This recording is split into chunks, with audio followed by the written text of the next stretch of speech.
And I say that all the time. I think it saved me in so many different ways, and it certainly made me mentally tough. I think, you know, through things that I've kind of overlooked it in my life in terms of what I've had to go through.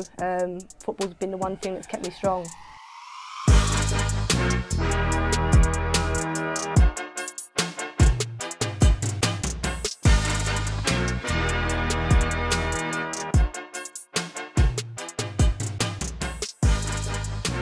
Hello and welcome to our final episode of Series 1, Talent Takes Practice, a podcast looking at what it takes to make it to the top of your chosen field and how we can use this experience to help youngsters maximise their own talents, whatever those talents may be. Joining us today is England's most capped professional footballer of all time. With 172 appearances, Fara Williams represented her country in 6 major international competitions, was part of Team GB in the London 2012 Olympics and also awarded an MBE in 2016 for services to football and to charity. I mean, I really think an inspirational guest. She's shown determination, talent, tackled a huge amount of adversity too to reach the top of her field. This is a podcast, this is going to be about much more than football, believe me. But Rob, you're obviously a big fan of Fara, but also good friends, right? Yeah, you know, Fazza and myself, we've done a podcast together before, you know, and listened to Fara's story, and it is quite an incredible, inspirational story, what Fara had to go through in her life, you know, never mind just on the football field. And recently, you know, Fara, I'm sure, will come on to her illness of, you know, just in the last 4 or 5 weeks, and now, thankfully, she's getting back to full fitness. But her story is probably a story like no other we'll probably hear, Matthew. Fascinating. Well, look, Fara, thanks so much for joining us. And yeah, perhaps we could start with, you know, how did you first realise that you had a talent for football? When I was allowed to play on the estate with the rest of the boys.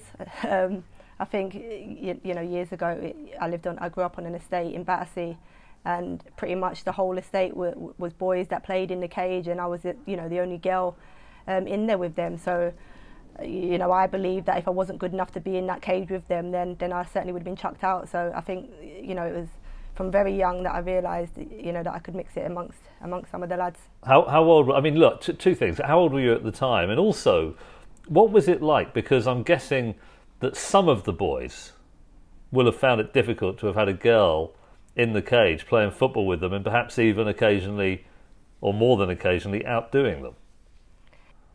Yeah, I mean, as young as maybe 6, 7, pretty much most of my early years were spent in the cage. I was pretty lucky. I had a younger brother that was, you know, a year between us, and an older brother 3 or 4 years older than me. So lucky in terms of, you know, if they're in the cage with me, I was always allowed in there anyway. So, but I had that balance, you know. My older brother was, you know, I believe was a very good footballer, and he was somebody that challenged me physically every single day because he was so big and strong. And then my little brother was the one that, you know, probably gave me the confidence, because at the time, you know, he was a lot smaller than me, and I was able to, you know, outdo him most of the time until obviously he grew into a big, strong teenager, and then things started to change. So take us back before those 172 caps and the MBE you always mention to me all the time, and you've even got it on your WhatsApp, MBE, which you should be proud of, but you do mention it all the time. Take me back before that. So as a female in Battersea playing with the boys, how many other females were playing? What was it like for you? Did you have to play in a mixed team? Was there girls' teams? How difficult was it? Yeah, really difficult. I pretty much didn't know anything about any teams, female teams anyway, growing up. The only football I got really was at youth club. I used to try and make a girls' team out of the girls that used to go to the youth club with me. And every tournament I knew that was going to, you know, coming up with Metropolitan Police, they used to run a tournament every year, whether it be our youth club running a tournament or other youth clubs. I'd grab 5 girls that would come along and take part just so that I could play within that tournament. So it was difficult, you know, these girls had no interest in football, but certainly played their part in, you know, helping me develop and certainly me being able to then showcase myself at these tournaments. I think, you know, as much as they didn't want to go themselves, if it wasn't for them, I probably wouldn't have got picked up the way that I did.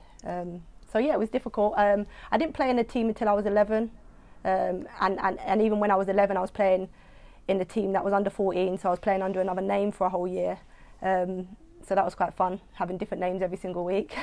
But yeah, but then I moved on to Chelsea when I was 12, and that come with, I used to go to every Chelsea game at home, and there was a little small advertisement in the programme, and I pretty much went to the trials and was selected from there.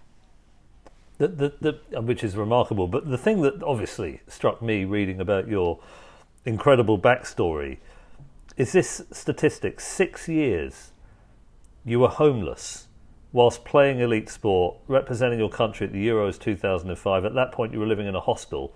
What? Just take us into what your life was like at that time. Do you know what? Football for me then was my focus.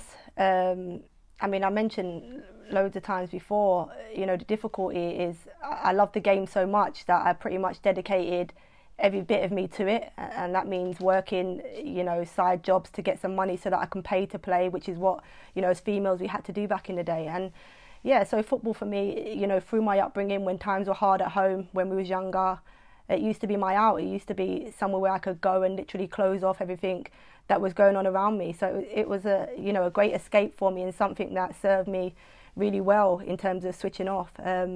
So yeah, it was difficult, but it gave me structure. Certainly allowed me to continue to develop as a player without concentrating too much on what was going on around me. You weren't living in a home at this point. You were living in hostels. I mean, also on the street at any point?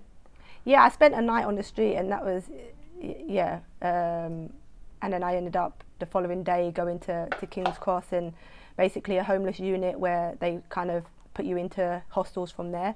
I didn't sleep on the street. I was walking the streets until the early hours. But yeah, I mean, that was scary. That was probably the scariest moment. But the hostels were just more about, you know, my first hostel I went into, you was only allowed in there for 14 nights. And, you know, within those 14 nights, you had to be homed. And what they call as home is a hostel. Luckily, I was one that got, you know, housed within those 14 days. And I spent the first couple of years in a hostel where I had to share a room with 2 others. Yeah, knew nothing about, you know, some of my belongings were getting stolen, and yeah, loads of crazy things were happening. I pretty much lived out of a rucksack, had a sleeping bag that was bought for me from Hope Howe, which is something that, you know, has always stuck with me. It sounds so silly, but, you know, the bedding that you get that you don't know what's been who's used it before, was difficult for me to get comfortable and make the hostel my home, which I knew it was going to be for a while. How did it transition from being in a state in Battersea, living near this cage? You mentioned your siblings. How did it go from there, presumably a relatively stable family situation, to being in a hostel? Yeah, I mean, we had a good upbringing, a difficult upbringing, but certainly a very good one. One that, you know, I'm forever proud of my mum for how, you know, she's brought us 4 kids up. But it was a struggle for her. We didn't have, you know, our dad wasn't around. It wasn't the best of role models. Lots went on between, you know, mum and dad, and it wasn't comfortable for any of us 4 kids. But yeah, I think as I got older and more independent, I think I become, you know, a lot like my mum, very stubborn, very independent, and just a family breakdown. I ended up leaving, and yeah, I think because I was so independent from so young, I probably thought I could attack this big bad world on my own, and realised it was more difficult than I thought it would be. But yeah, my stubbornness probably kept me away from our home for longer than I probably needed to be. So the escapism of football and your talent, your desire, your passion, you could almost say that football, with that pathway, could have saved your life. Yeah, 100%. And I say that all the time. I think it saved me in so many different ways. And it certainly made me mentally tough. I think, you know, through things that I've kind of overlooked it in my life in terms of what I've had to go through. Football's been the one thing that's kept me strong. But, you know, it's funny, when people think of elite sport, Farah, they think of things like, you know, great room where you can get a good night's sleep, superb nutrition, a really well calibrated set of support staff, so you have everything you need to peak on the pitch. But for a while, I'm guessing you had almost none of that. I mean, what was it? What were the mechanics like of how you would get from the hospital to a match and what you would eat, and you said you had to share a room from time to time. I mean, that just sounds like a remarkable thing to create a level of virtuosity on the field when you're surrounded by that context. Yeah, and they're the sort of things that, trying to be an elite athlete at that time was very difficult. Financially, it was difficult. The hostel wasn't cheap. I had to sign on the dole. I had to do side jobs to try and get some cash in hand, to get some food on the table. And food is something that, my upbringing was something that, my mum was, there would always be, regardless of the struggles, food would always be on the table. So, as kids, we were well fed, if anything. So yeah, certainly trying to be an elite footballer at the time, and my diet was probably awful. But I'd skip breakfast most of the time. I ended up getting a job in a coffee shop, so I'd pretty much get some lunch there. On the days that I didn't work there, I'd probably grab a sandwich. But rice was something, and carbs. I knew I could always be full if I had carbs in me. So I'd pretty much, it'd be most of the time would be rice. It was the cheapest and the most filling meal of an evening that I'd use. If not, it would be pasta. So yeah, I'd pretty much carb load, and it wasn't always good in terms of, it was good because I always felt full, but in terms of weight, I always fluctuated in weight throughout my career. Matthew, before you come on, Fara, me and Matthew were talking about the series, on a whole, and the common word was hard work, desire, dedication, and pathways. And Matthew, when you're speaking to Fara, because obviously this is the first time you've heard Fara speak on this situation, you look physically stunned, Matthew, and shocked of what Fara's been through. It's incredible to hear. I mean, one of the beautiful things about football is it is a vehicle for social mobility. I mean, many of the top players in the world have come from tough backgrounds, from Luis Suarez. I mean, it's a remarkable sport. Alex Ferguson's talked about this, but Fara, I've never heard a story like this in my entire life. You're the most capped player in the history of our national sport. And to have done it in those circumstances is such a tribute to your mentality. I mean, I'm interested to know, where do you think that, you mentioned the stubbornness perhaps came from your mother to a certain extent, who brought up 4 kids with either an absent father or just a very difficult father. Perhaps you could clarify. But there must have, where else do you think you found that mental strength? I genuinely think it is through my mum. I think, I don't want to go too much into depth without, confirming with her, but she had a tough life with our dad. He certainly didn't make it easy. There was a lot of violence within that, and just her determination to make sure she was always there and okay and strong for us as kids. I think that is what, I always, when people talk about the struggles I've had, there's no one that's had, I believe, worse struggles than her. So she's drove me throughout my career, even in times when, we weren't talking, and it was through my stubbornness, not through her. But yeah, she was always and always will be my motivation. I think she's somebody that, I think for what she's done for us as kids, I've always wanted to make her proud, and yeah, that's what drives me on. And and I've seen her work hard. She's had to, as kids, she'd be working all hours, 3-4 jobs, a day to put food, as I mentioned, on the table, and it's because of that, and to know that things don't come easy, and she certainly demonstrated through our upbringing as kids, hard work gets you a lot further than anything else. So I think it's her. Can I ask, so first of all, how old were you when you moved out? But also, did you stay in school until 16? How did you juggle the school and football up until the age when you left school? Yeah, no, I was in school until 16. I then tried to go to college. I struggled a little bit academically, if I'm honest. And I speak about, I used to go to school and constantly worry about what was going on at home. And that stuck with me. I probably was always distracted in school because my mum was always on my mind, and whether it be my real dad or my stepdad. Even when I used to get, that bus or train to football, that whole journey for me was such a struggle in terms of trying to switch off from leaving mum at home with, people that, I didn't think she'd be safe with. And it was only when I was on the pitch training did I feel a little bit of security. But yeah, that certainly wasn't easy for me. See, Matthew, I finally found somebody on this podcast that's got something in common with me. be no surprise that I struggled academically too, Fara.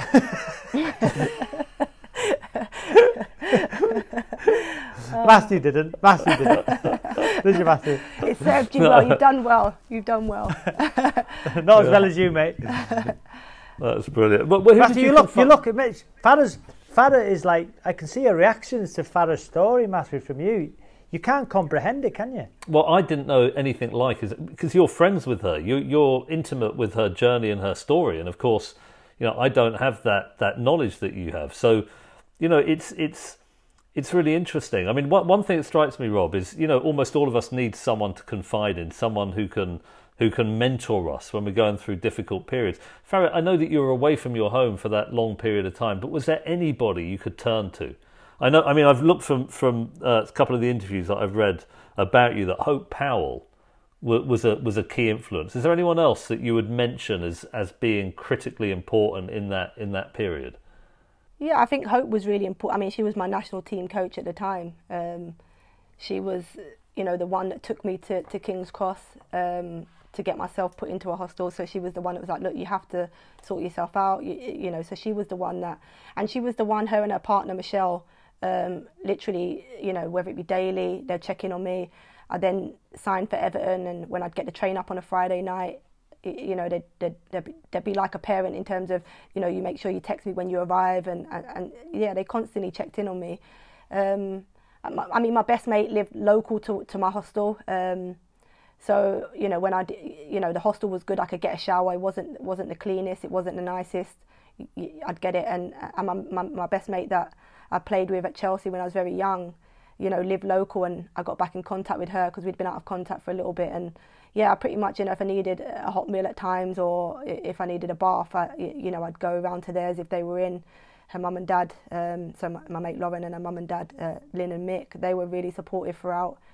In terms of teammates, probably Rachel Brown. She was my roommate, and I mean, yeah, she was not only the best listener, she allowed me to be emotional at times behind closed doors where no one else could see, because I always wanted to be perceived as somebody that was strong and that never broke, and in front of people, that's kind of what I did. In front of people, I wouldn't allow anyone to break me, whether it be as a footballer or as a person. I wouldn't show that, and I get that from my mum. We never ever saw her broken, even though she was completely broken.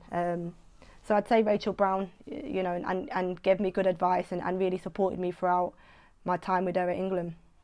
When you started playing for Chelsea in 2001, did that stubbornness, did those memories of playing with your brothers in that park in Battersea give you that edge, in a competitive environment? Yeah, I think so. I always, everyone wants to compare men and women's football, but I always think men just have this buzz about them. They have this competitiveness about them that women don't like to demonstrate as much. And so I think certainly in my early years, I'm saying I was a cocky young teenager. I thought I was the best out there. So whoever I come across, I thought, well, if I can do it against boys, it's even easier against girls. So that was, as a young player, the kind of attitude I had. And I mean, I don't want to swear, but I didn't give, two crap about anybody that was around me at the time. So I definitely think being around boys and sort of like the way they conduct themselves on a field, I certainly picked up on some of that compared to if I grew up around girls, I probably wouldn't have had that feistiness about me when I was younger. Can I ask you about that? Because I'm interested in kind of cultural conceptions of femininity. I mean, when I was growing up, it was definitely considered unfeminine to really try hard on the sports pitch and to sweat and to battle and to fight. It was kind of not seen as womanly.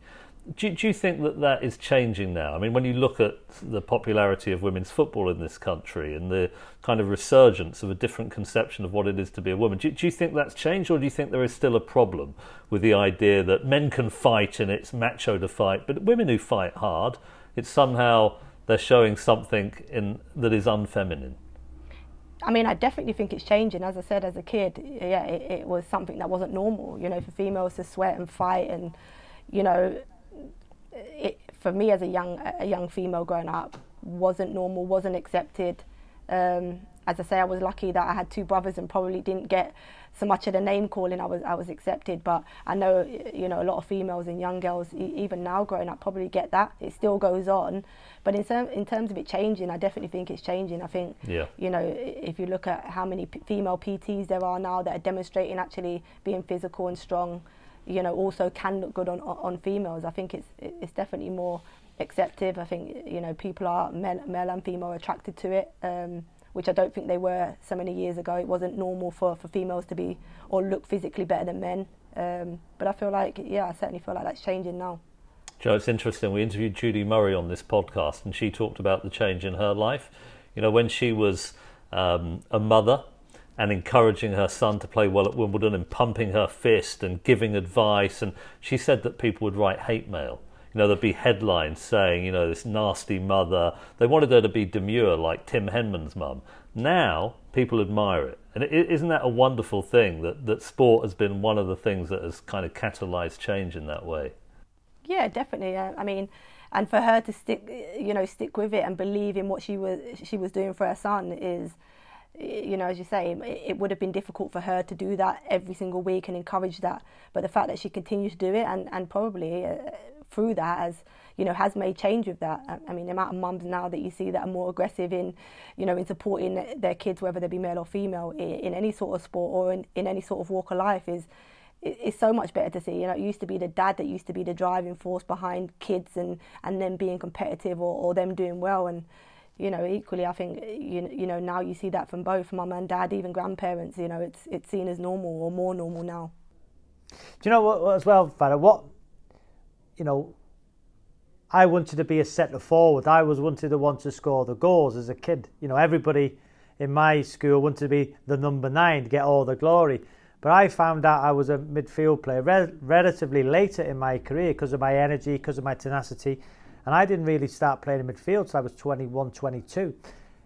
Did you always know you were going to be a midfield player because you wanted in that cage? And I always take you back to that cage in Battersea.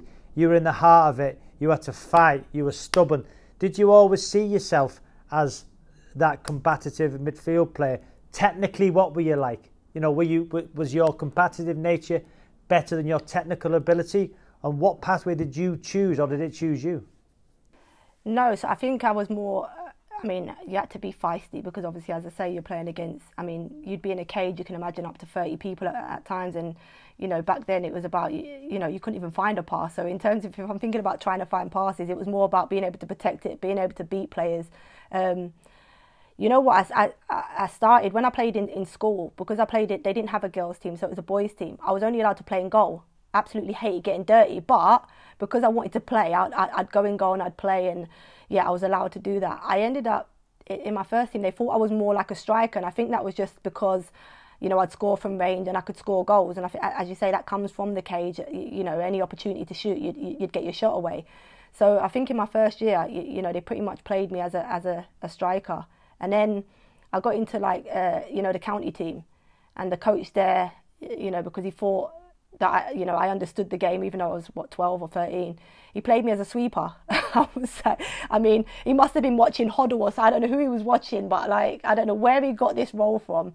And he put me as a sweeper, and then I just transferred into a midfielder, and I pretty much played as a 10 throughout my younger years.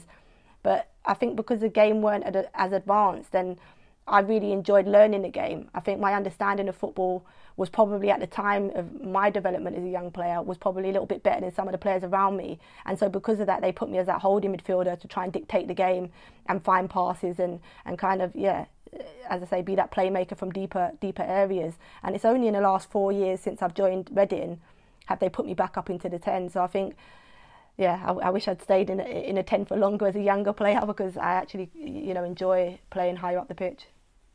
When are you actually going to find a pass, Fara? When you do. Oh, don't be like that, Fazzer. Never happened. Fara, during the podcast, we've got 3 questions that we asked all the guests. Here's the first one.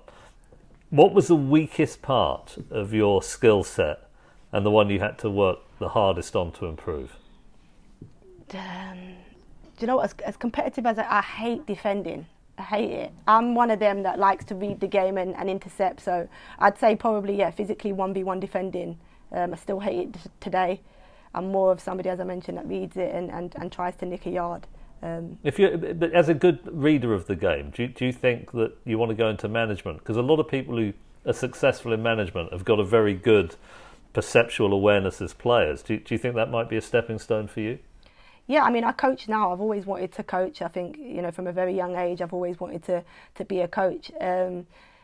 Management, I think I want to learn my trade a little bit as a coach and develop those management skills. I think they're two completely separate roles. I think sometimes we get caught up in thinking being a great coach, you have to, become a great manager. I like contact on the pitch. I like to demonstrate that. I like the interaction with players. I think as a manager, you have to, be able to understand players are different and how you manage players differently. I'd need to get that skill set. I don't think I fully have it. But yeah, it's something that I want to learn. I want to learn how to, manage players differently. And be a boss. I think that's what the managers are. You have to be authoritative. And yeah, at the minute I'm not quite there. But certainly in terms of coaching and being an assistant coach, at a top level, it's something that I'd love to do, pretty much as soon as I finish my career.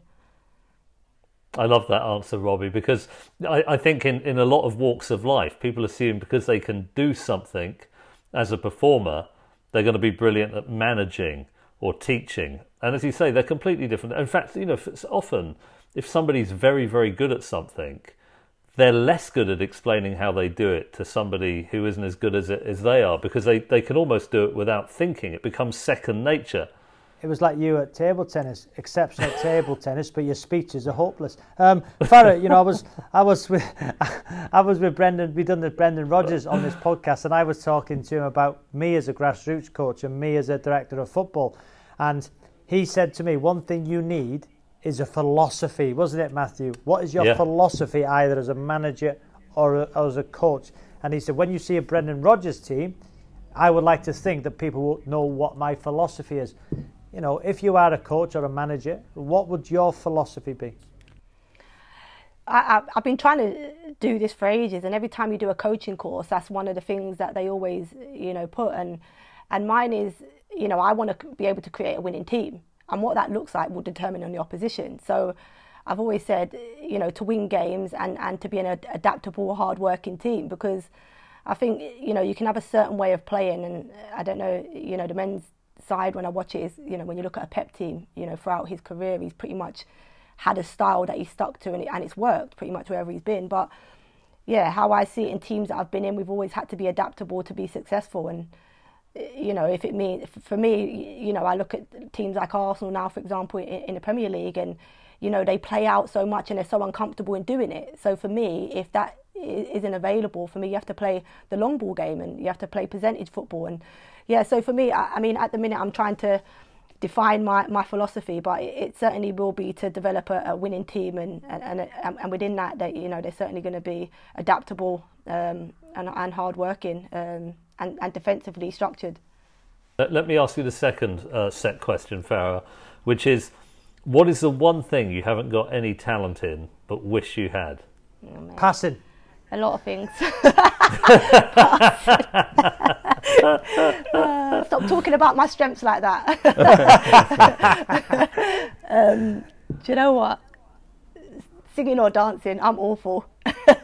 You can't sing or dance? Nah. I wish I could dance. I don't really care about singing too much. I wish I could dance.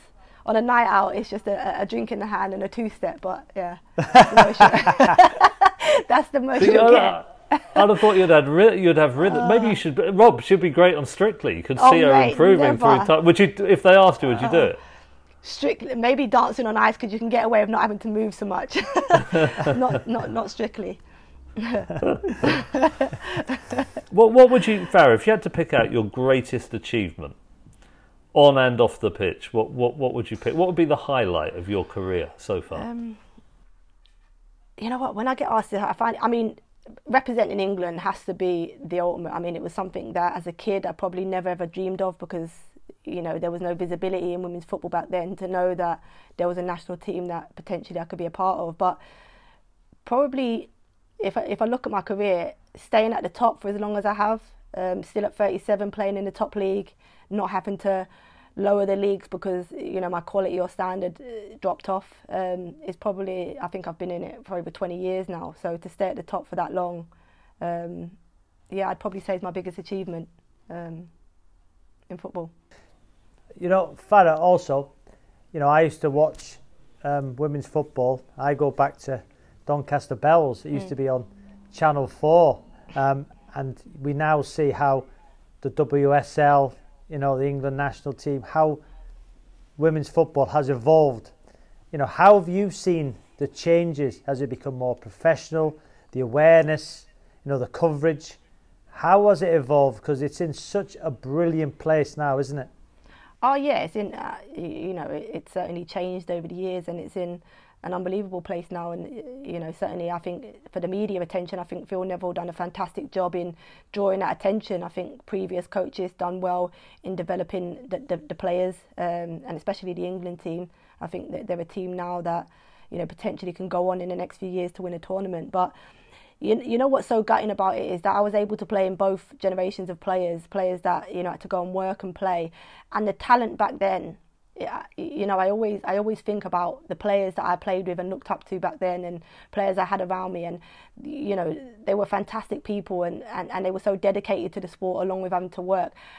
I would love to have seen how, if they had the opportunities we have now to be full time, how good a player they could have been, because there were some unbelievable players back then that you know, and I talk about it sometimes to the kids, and they have no idea who these players are. And yeah, I mean, they were fantastic, and certainly helped me develop, you know, as a player, and was very good to me as a young player coming through in teaching me, you know, so many core values in the sport.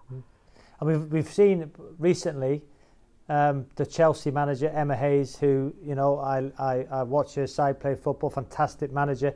I listen to on the radio, speaks so well, linked with a job, you know, in the men's game. I believe that, you know, her credentials, what she's achieved, for me, she could easily manage in the men's game. Do you think that would be difficult? Do you think it's something we'll see? Personally, I'd love to see Emma Hayes managing, you know, in the men's game, because she's good enough and she's proven she's good enough. Do you think we'll see it?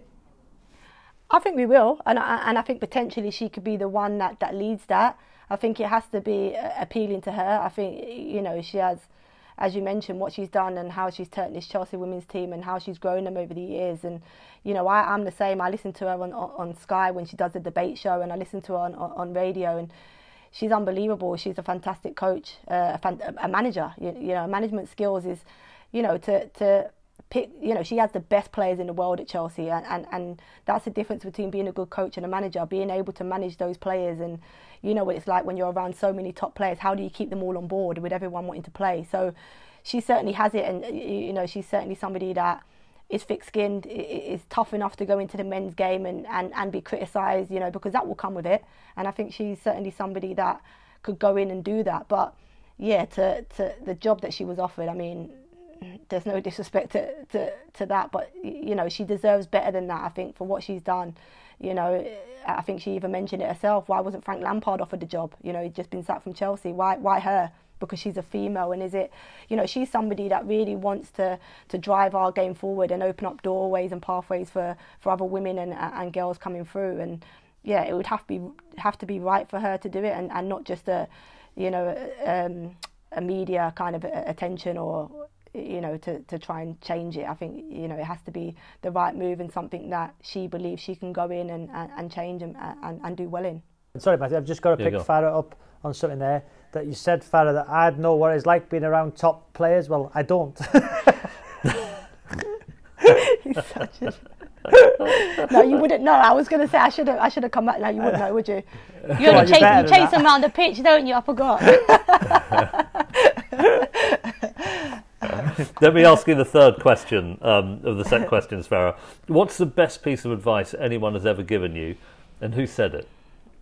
It was probably really it was Hope Powell and Mo Marley. They played a big part in my playing career, and it was, you know what it's like when you're young and you're trying to choose your pathway, and it's really difficult. You have mates that you want to go on the same journey with, but everybody's different. And I was that young kid that just enjoyed the comfort of having a security in terms of like a friend.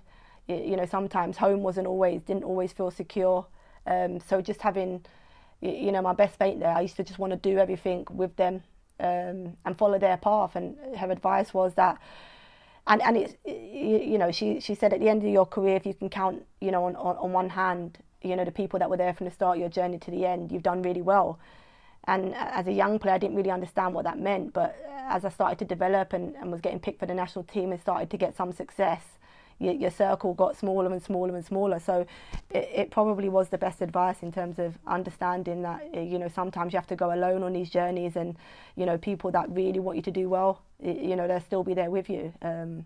I didn't understand it, as I say, when it was mentioned to me, but it's certainly something that, when I look at now, I've probably got one that's still there.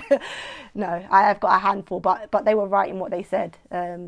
So yeah, it was really good advice, because I could have easily followed friends that have now, quit really young and didn't go on to achieve what I did.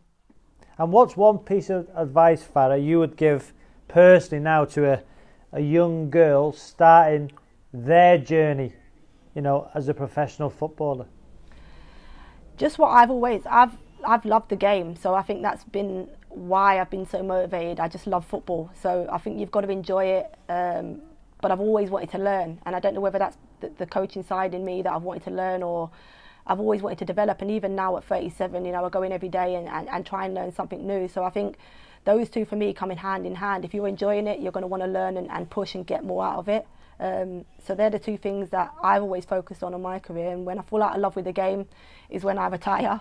But yeah, I'd give that advice to anyone coming through. And we've known the barriers, we've known your dedication, we've known your desire, we've known your pathway.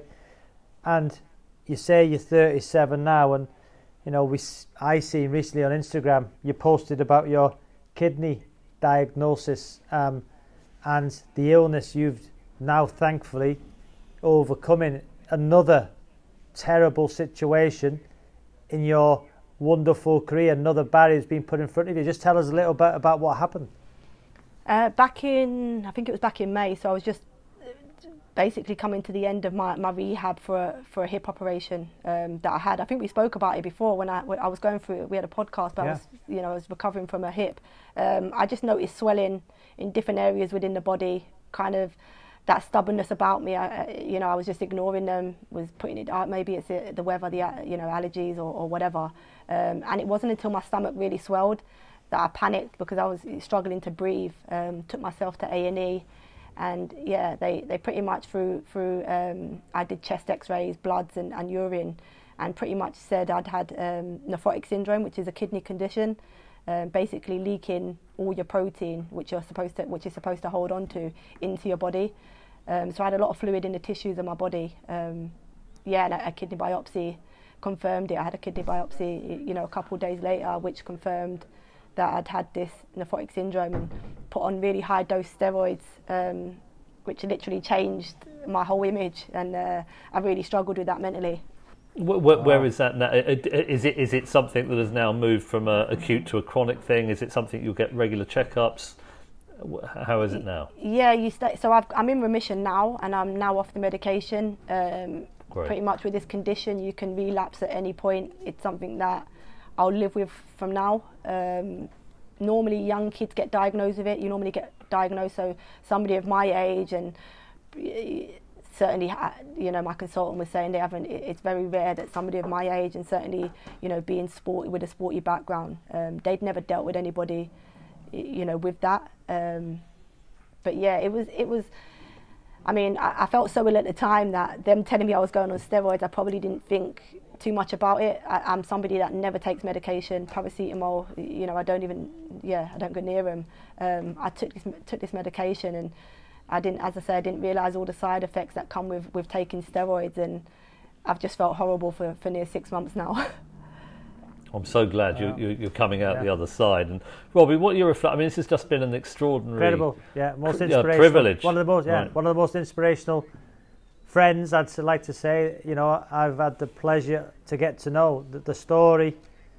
We've all heard stories in this podcast of how hard work has played their part, but what Farah's had to contend with at the start of her career in her life, you know, and now obviously at the end of, not the end of her career, the latter stages of her career. The end.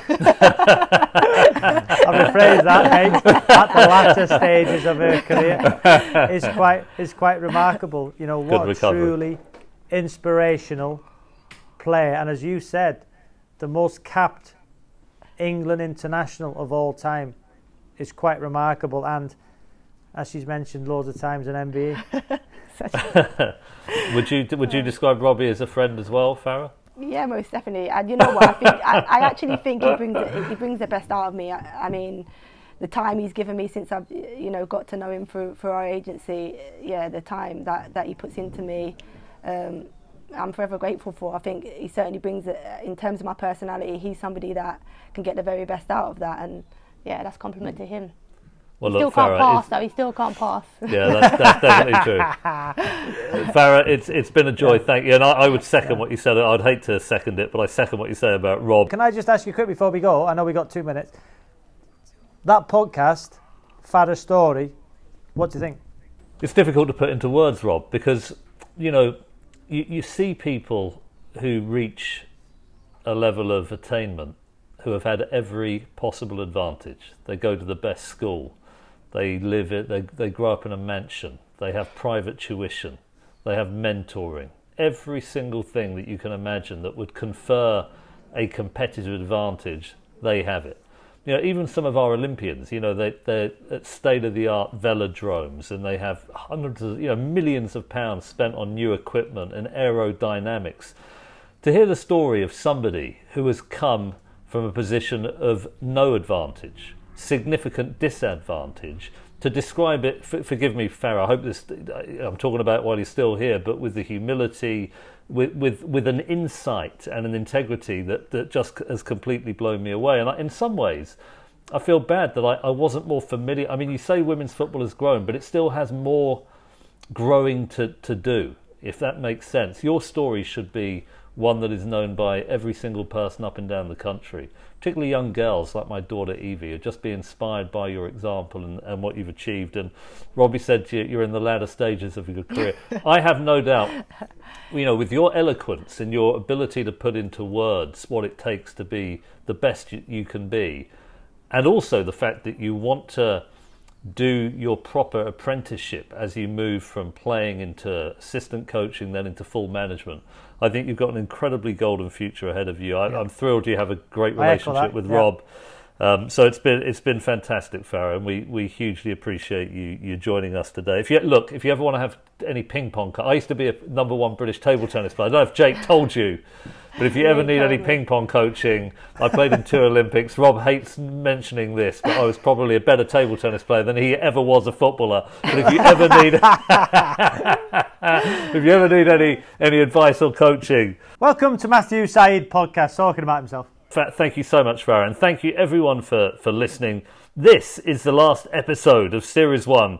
Robbie and I have hugely enjoyed it. We'll be back later in the year with a second series. But until then, from Robbie, from me, from Fara, a very goodbye.